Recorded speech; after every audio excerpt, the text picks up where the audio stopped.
Кама-Тамак районындагы Кирилск авылы табигатьнең матур урыннарының берсе Идел елгасы буенда урнашкан. Монда яшәү өчен бөтен мөмкинлекләр бар. Мәктәп, мәдәният йорты, балалар бакчасы эшләп килә. Авылның тагы бер күркәм үзенчәлеге бирдә төрле милләт вәкилләре яши. Татар, рус, чуаш, мордвалар да бар.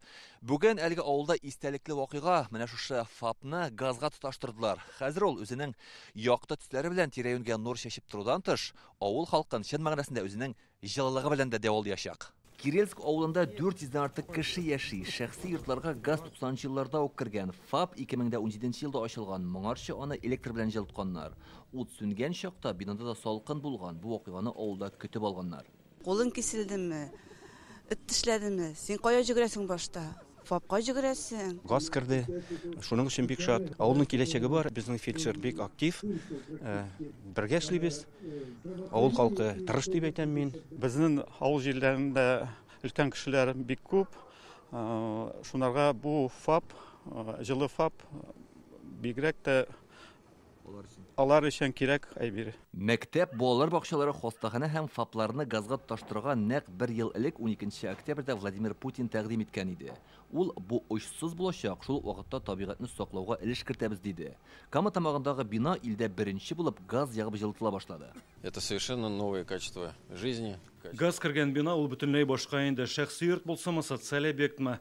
Өстәмә газлаштыру программасының әһәмияте бик зур. Ул президентның дөрес һәм вакытлы карар кабул итүен тагын бер кат раслый. Президент программасының тормышка ашырылуын Бердәм Россия партиясе контрольдә тота. Бүген Татарстаннан тыш бер үк вакытта Россиянең тагын 5 төбәгендәге социаль объектларга газ бирделәр. Алар онлайн элемтәгә чыкты. Президентскую программу. Без бу программа буенча газлаштырылган беренче социаль объектларны күрәбез. 1 ел элек Россия президенты аңа медицина, мәгариф оешмаларын, мәдәният йортларын кертергә кушкан иде. Без тиз арада мәгълүмат туплап, илдә 3000-гә якын шундый бинага газ кертергә кирәклеген ачыкладык.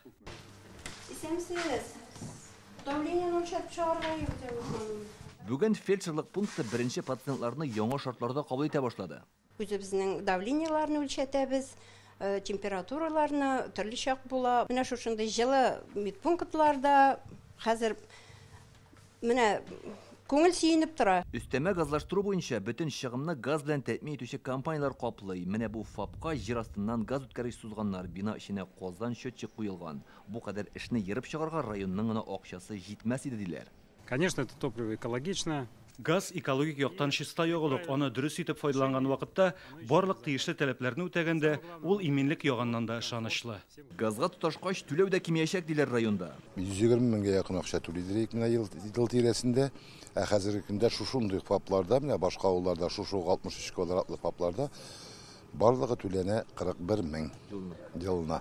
Кама-Тамак районында 13 медпункт бар. Хәзер аларның барысы да газлаштырылган. Татарстанда бу программа буенча тагын 10 социаль объектка газ кертергә җыеналар. Кама-Тамак районыннан Илдар Сафиуллин, Рамзел Гарипов, Яңа Гасыр каналы.